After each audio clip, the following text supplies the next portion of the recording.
Last night on MSNBC, Rachel Maddow covered the Veterans March that took place over the weekend.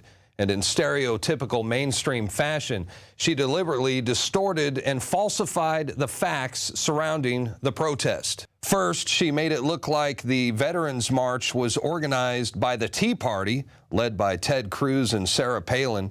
And she said it was a small demonstration and once again pulled out the race card, insinuating that the veterans rally was somehow racially motivated. Vaguely threatening but incoherent is a patented thing with these folks. It has never, ever held them back. Like, say, this guy who brought the Confederate flag to the rally to wave it in front of the White House. Yes, an African-American family lives in that house now. But hey, I think the idea here was more about waving a Confederate flag in front of a house where a black family lives than it was about anything specific related to the Marines. And of course, they kept showing footage of this one guy who was out there with his Confederate flag, but failed to show the incredible amount of veterans who showed up, including, yes, black veterans.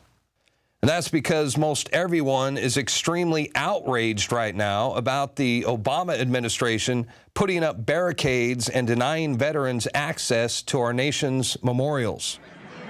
Y'all need to perform the Constitution you took the oath to do. These veterans served our country. They put their life in line on the line for you, for our country. And you're going to block their access to the memorial? Surely you got more dignity and respect than that. You're going to spit on their graves as well when they die? But Rachel Maddow's lying to her audience got worse. She claimed that the veterans, for example, were throwing the barricades at the White House, which did not happen. They then picked up the barricades that were around the closed World War II memorial and dragged the barricades over to the White House and hurled the barricades at the White House. But the big lie was when she told her audience that the police were not getting paid. Then the protesters went home, so the police, who through no fault of their own are working without being paid, the police had to pick up those barriers, drag them back to where they came from, and keep working their shifts without being paid because of the shutdown that these folks made happen. Wait a minute. Let's stop right there. Notice they keep showing a video loop of a veteran who is pushing one of the riot police backwards. What MSNBC failed to show their audience was the fact that it was the riot police who lashed out at veterans first. You can clearly see this cop pushing the veteran before the veteran pushes back. MSNBC deliberately edited that part out of the video. And as far as the cops not being paid during the shutdown,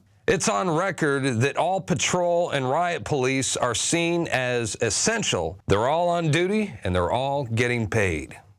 1, 2, 3, 4, 5, 6, 7, 8, 9, 10. A little backup. So the police that are getting yelled at there are working without pay while the shutdown goes on. And working without pay includes now getting screamed at for being at work.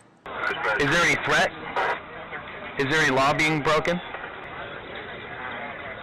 And there were a lot of World War II veterans that showed up for the march over the weekend, and no World War II veteran should be denied access to the Iwo Jima Memorial or the World War II Memorial or to any other memorial for that matter. And the fact that they were denied access should be a wake-up call to us all. The enemy is no longer foreign, it is domestic. So remember, you can't trust MSNBC, you can't trust Rachel Maddow, and don't fall for the race card. Those memorials belong to us, each and every one of us. And as long as they're out there putting up barricades, it's up to all of us to get out there, support our veterans, tear those barricades down, and send a clear message to Obama that we're not about to back down. I'm Darren McBreen for INFOWARS.com.